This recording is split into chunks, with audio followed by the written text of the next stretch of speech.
Hey guys, welcome back to the channel. I'm Duran with DuranSupply.com, where I help you design smarter, not harder. And speaking of designing smarter, that's actually what this whole video is about. Today I want to share with you a mindset that I think all designers should acquire in order to build up their productivity and their creativity. And that mindset is to design smarter. Let's get started.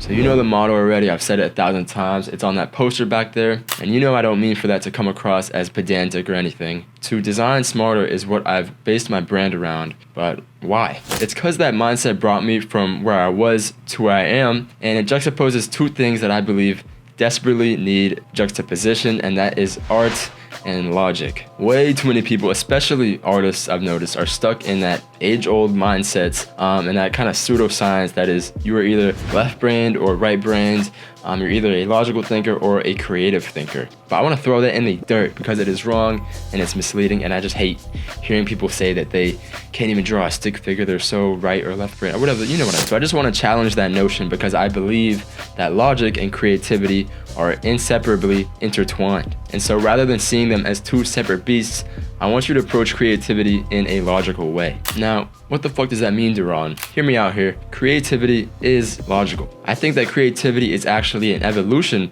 of logical thinking. Logical thinking is seen as, one's ability to do math or analyze the facts and the data and organize databases and, be like a dirty accountant. And creativity is seen rather as something more emotional, something more chaotic and uncontrollable, and you either have it or you don't have it. To me, that entire framework is just backwards and oversimplified. Logical thinking, as I understand it, is a way to understand or analyze a problem or concept. And so creative thinking is a way of solving or expanding on that problem or concept. So logic, understanding, analyzing a problem or concept, creativity, idea generation, imaginative solutions for that problem. These are not two separate beasts. These are two sides of the same coin. So with all that in mind, the holy solution to something would be to use both. So logical approach to a creative problem, creative approach to a logical problem, same difference. Of course, we're thinking in pretty abstract terminology right now, so let me ground all of this by saying if you're trying to solve a problem or get better at something or come up with new creative ideas,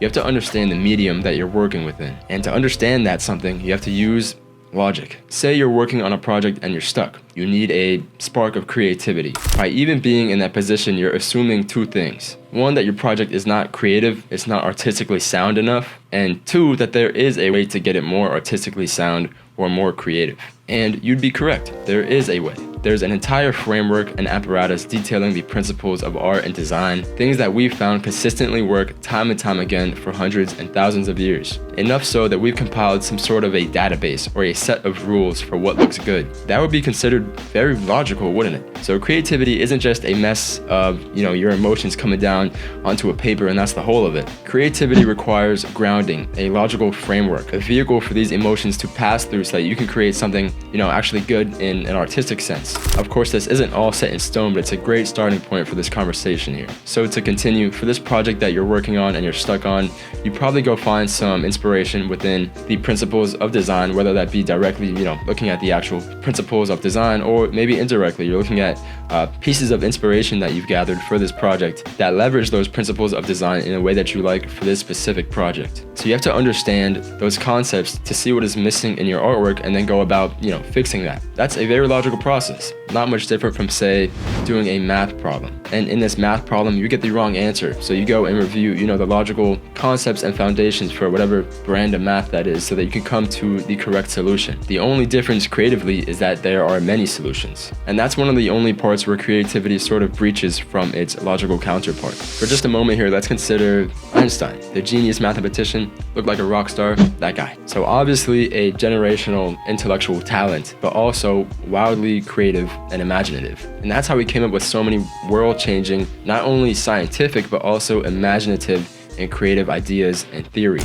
through combining his logical understandings of the world with his creative aspirations of it. So like I said, I'm not trying to get too pedantic here. I'm not an academic or anything, but I bring this up because he has a great quote, and that quote is, "Creativity is intelligence having fun." And let's just paraphrase that a little bit to fit more within the context of what I'm saying here. So let's just go with creativity is logical thinking having fun. So to finalize that thought bubble, what you could take away from this is logical thinking and understanding a concept and the technical foundation motivation for that concept is not separate from creative thinking, but instead the foundation for it. And creativity then is piecing together your understandings of different logical processes and creating something new and imaginative from it. Now, how can you apply this mindset to your personal design journey? You've got to be extremely curious and relentlessly inquisitive. You have to want to know why and how something works, and not just that it works. You have to completely understand the medium in which you're working in. Just like an oil painter has to understand how their paint mixes and how different brush strokes and canvases yield different results, you or us working in the digital medium have to somewhat understand the science behind what we're doing. Now, I'm not a programmer or anything, so that's not to say learn all the math and equations behind the filters and whatnot.